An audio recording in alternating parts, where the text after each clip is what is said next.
Reloj, no marques las horas, porque me voy a enloquecer. Hola, dioses. Hola, Dios les bendiga. Mi nombre es Cindy Núñez y para aquellos que no me conocen, soy escritora y cantautora de música cristiana. Damos la bienvenida al último tema de esta serie, que es el capítulo 4 del libro de Jonás. Este es el capítulo más interesante de todos, por lo menos para mí. Es cortitito, pero es muy bueno. Quizás sea también el video más largo de todos los que hay en esta serie hasta ahora. Así que aguántense conmigo y quédense hasta el final. Sin más, vamos a iniciar leyendo en Jonás capítulo 4, empezando desde el versículo 1. Y dice de la siguiente manera: Jonás se enojó muchísimo, pues no le gustó que Dios hubiera perdonado a la gente de Nínive. Muy molesto le dijo a Dios: ya lo decía yo, mi Dios, ya lo decía yo. Hiciste lo que pensé que harías cuando aún estaba en mi tierra. Por eso quise huir lejos. Yo sé que eres un Dios muy bueno. Te compadeces de todos y es difícil que te enojes. Eres tan cariñoso que cuando dices que vas a castigar, después cambias de opinión y no lo haces. A mí me molesta eso. Prefiero que me quites la vida. Si vas a ser así, mejor mátame. ¿Qué escrúpulos tiene Jonás? De verdad no sé de dónde saca Jonás tantos escrúpulos para hacer una cosa como esta. Sabemos todas las cosas que pasó Jonás. Sabemos que por la desobediencia de Jonás lo tiraron al mar, un gran pez se lo comió o lo puso en su estómago.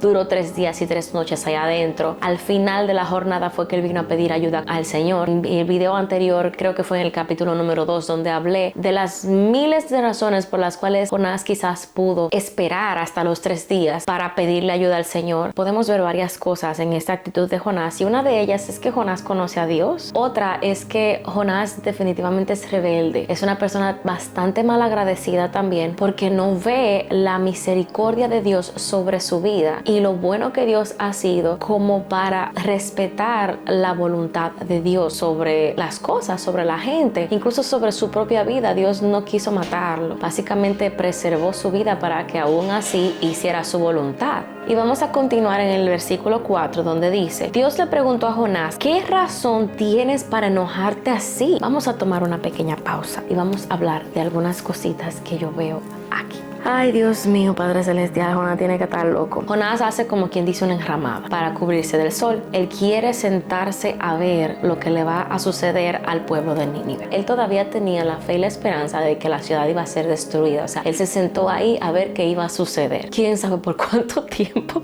Dios, en su misericordia y en su bondad, hace que una planta crezca de la altura suficiente como para cubrir a Jonás y darle sombra. Obviamente, mucho mejor que lo que Jonás construyó para darse sombra. ¿Qué pasa? Que Dios permite que venga un gusano y se coma la planta y no pueda entonces cubrir a Jonás del sol. Y también el mismo Dios hace que el sol le dé tan fuerte a Jonás que se esté muriendo casi del calor. Entonces, ¿qué hace Jonás? En vez de darle las gracias a Dios por lo que él le dio, de que le dio esa sombra por el tiempo que se la dio, él prefiere ser malagradecido, quejarse y decir que se quiere morir por algo que Dios le dio y también le quitó. Entonces Dios le preguntó a Jonás: ¿crees que es justo que te enojes tanto porque se secó esa planta? Y le dice Jonás: por supuesto que sí. Dijo Jonás: sin ella prefiero morirme. Hay una palabra en inglés que es entitlement, que es cuando una persona se siente con autoridad de exigir algo. Dígase, tú eres manager de una empresa, tú tienes obviamente derecho a exigir cosas a tus empleados, pero hay cosas dentro de ese puesto que no te competen a ti. Hay personas que abusan de ese tipo de autoridad. Y por eso se utiliza la palabra entitlement, que es una persona básicamente que tiene derecho. O sea, yo tengo derecho a esto, yo tengo derecho a lo otro. Hablando de lo que esa persona considera que tiene derecho o autoridad sobre. Yo siento aquí a un Jonás que se siente con derecho de exigir. Yo veo aquí un Jonás que no es humilde para nada, no es agradecido tampoco. Es una persona que quizás por los años que tiene siguiendo a Dios, considera que conoce tanto a Dios que sabe cada movimiento que él va a hacer y por tanto él cree que puede hacer cosas o dejar de hacer cosas porque sabe de la manera en la que Dios va a actuar. Y esto me parece bastante conocido específicamente cuando es una persona que tiene muchos años en el evangelio, que considera que toda se la sabe y que es prácticamente incorregible. Yo me he encontrado con varias personas así y es bastante incómodo, igual como cuando una rama crece torcida. Ya después de muchos años es imposible que la rama se enderece. Imagínense un cristiano con 20, 30 años en el evangelio y que venga arrastrando con muchísimas malas costumbres. Llega un punto en la vida de esa persona que es prácticamente imposible que esa persona cambie de actitud o que esa persona entienda que no está obrando de manera correcta. Vamos también a romperlo de otra manera. Quizás no es una persona que tiene muchos años en la fe, quizás es una persona como yo. A mí misma me ha pasado muchísimas veces. Yo siento que merezco ciertas cosas por todo el sacrificio que he hecho, por todo el sufrimiento que he tenido, por todas las cosas que he pasado, por los años que tengo siendo cristiana. Yo siento que tengo el derecho de ser feliz, que tengo el derecho de obtener ciertas cosas, de que Dios debería darme tal cosa, simple y sencillamente porque yo soy su hija y porque como es posible. Ha habido ocasiones en las que el Señor me ha pasado a mí por procesos que yo me digo, Dios mío, pero porque es que yo tengo que pasar por estos procesos. ¿Por qué no pones a fulano a perencejo? Yo no quiero ser ya tu guerrera más fuerte, como dice. Son muchas las cosas en verdad que a uno como cristiano pueden hacer que uno se llene de amargura, incluso dentro del evangelio. Y veo aquí a un Jonás extremadamente amargado, malagradecido, harto de la vida, podría decir, porque él incluso dice aquí que se quiere morir. Y yo veo a un Dios tan misericordioso que a pesar de ver a su hijo de la manera en la que es, de todas formas él quiere seguir y enseñarle y ayudarle y no lo deja solo. Entonces vamos a continuar con el versículo número 9 que dice: entonces Dios le preguntó a Jonás, ¿crees que es justo que te enojes tanto porque se secó esa planta? Por supuesto que sí, dijo Jonás, sin ella prefiero morirme. Dios le respondió a Jonás, estás preocupado por una planta que no sembraste ni hiciste crecer. En una noche creció y en la otra se secó. ¿No crees que yo debo preocuparme y tener compasión por la ciudad de Nínive? En esta gran ciudad viven 120,000 personas que no saben qué hacer para salvarse y hay muchos animales también. Este libro pareciera que quedó completamente inconcluso porque se queda como en el aire. Ok, ¿y qué pasó con Jonás? ¿Qué sucedió después? Pero aquí podemos ver a un Dios tan misericordioso y tan amoroso que a pesar de todo él sigue mostrándole el camino correcto. Aquí podemos ver a un predicador, a un profeta que no se alegra de que el pueblo a quien él fue a predicar se haya arrepentido. Vemos a una persona amargada y vemos a una persona que se entristece por la misericordia extendida de Dios hacia ellos, cuando en el capítulo anterior acabamos de ver a un Dios misericordioso también sobre Jonás. ¿Alguna vez ustedes han pasado por ese tipo de sentimientos y situaciones cuando decimos ¿por qué a fulano y a mí no? ¿O por qué también a fulano? ¿Por qué también a perencejo? ¿No les parece interesante la manera en la que Jonás se expresó y todas las cosas que dijo al respecto del pueblo de Nínive? Y vemos sin embargo a un Dios que a pesar de que tiene toda la razón por la cual enojarse con Jonás por ser tan malagradecido, en vez de eso se detiene y le hace preguntas confrontativas a Jonás. Le pregunta, ¿crees que es necesario tanto enojo? ¿Tienes una razón verdaderamente buena para enojarte tanto? ¿Crees que en verdad hay justificación para que te enojes tanto por una planta que ni tú hiciste crecer en un día, ni tú la hiciste quitar en un día? O sea, en serio, es como Dios diciéndole como con qué derecho tú te enojas con algo que no está en tus manos, que no fuiste tú, que no es tuyo. En el versículo 4, ¿qué razón tienes para enojarte así? Y vuelve entonces Dios y le dice en el versículo 9, ¿crees que es justo que te enojes tanto porque se secó esa planta? ¿Estás preocupado por una planta que no sembraste ni hiciste crecer? No fuiste tú, fui yo.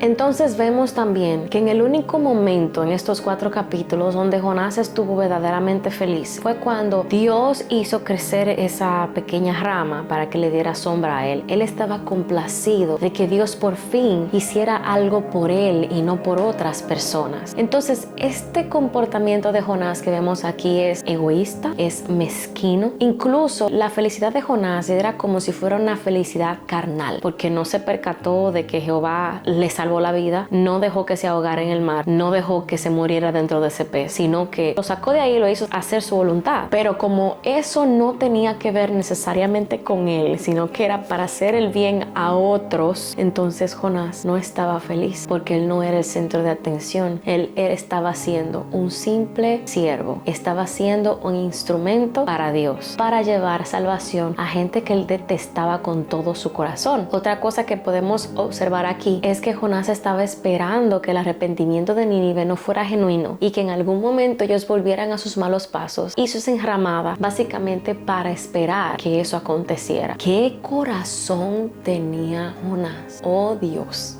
Si lo que tú quieres es quejarte, es hacer una rabieta, pues Dios le dio el gusto de que se quejara con gusto. Le hizo crecer esa rama para entonces quitársela, para que entonces con gusto de verdad se quejara. Y se enojó Jonás todavía más con Dios. Era un enojo tan grande que él no podía ni siquiera contenerse y le dijo: ¿por qué eres así? Prefiero morirme si tú vas a seguir haciendo esto de esta manera. A pesar de que toda esta historia se trata de una persona yendo a predicar al pueblo de Nínive por arrepentimiento, en realidad todo este libro se trata de Dios tratando el corazón de un profeta rebelde y egoísta. Vemos cómo Dios utiliza la naturaleza, utiliza todo lo que está a su alcance básicamente para tratar el corazón de Jonás. Vemos cómo Dios utiliza a la tripulación de ese barco para que tirara a Jonás. Vemos cómo Dios utiliza al gran pez. Vemos cómo Dios utiliza la planta. Vemos cómo Dios utiliza el gusano, vemos cómo Dios utiliza el viento incluso para que le diera a Jonás todavía más calor. En todo este proceso, Dios está sacando lo peor de Jonás. Todo su enojo, toda su ira, toda su frustración, todo su egoísmo, toda su maldad, el Señor la está poniendo a flor de piel para que Jonás se dé cuenta de todas las cosas que hay en él que debe de cambiar. Entonces hoy, mi exhortación final con respecto a este libro: mira bien cuáles son las cosas que el Señor está tratando en tu vida y por qué las está tratando. Todas las pruebas por las cuales tú estás pasando, ¿cuál es tu actitud al respecto de esas pruebas? Y amén a mí misma. ¿Qué estás haciendo tú en el momento en el que esas pruebas llegan? ¿Cuál es tu actitud? ¿Estás siendo agradecido o estás siendo una persona amargada, egoísta? ¿Estás deseando morirte porque los problemas son demasiado grandes? ¿Estás perdiendo identidad de quién eres verdaderamente? Jonás se apartó a sí mismo incluso de la gente. En vez de ir al pueblo de Nínive y ser compasivo y ser amoroso por las personas que Dios había extendido su misericordia, lo único que hizo fue que se amargó todavía más en su corazón. ¿Qué es lo que Dios está tratando hoy en tu vida? Mira todo el proceso del libro de Jonás, desde el capítulo 1 hasta el capítulo 4. Todas las cosas que Dios sacó a la luz que estaban dentro del corazón de Jonás. Todo lo que Dios hizo. Este libro en realidad no se trata de la misericordia de Dios sobre un pueblo que ha sido mezquino con el pueblo de Israel y con la tribu de Judá, que era la tribu de Jonás. Este libro se basa de la manera en la que Dios trata el carácter de una persona difícil, de una persona que Él ama en sobremanera y que sabe que tiene gran potencial. Porque mira con qué simples palabras se arrepintió toda una ciudad. ¿Por qué? Porque Dios estaba con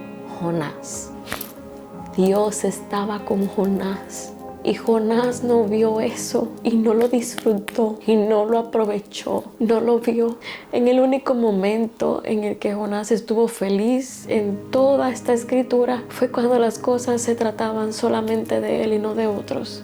¿Qué te está diciendo Dios a ti hoy? ¿Cuáles son las cosas por las que estás pasando hoy? Que en vez de ver que Dios está tratando tu corazón y tu carácter, estás viendo por qué Dios me tratas de esta manera, que yo hice para merecer esto, por qué esto, por qué aquello, por qué lo otro. Y no te das cuenta de la pregunta que Dios te hace hoy: ¿por qué estás tan enojado?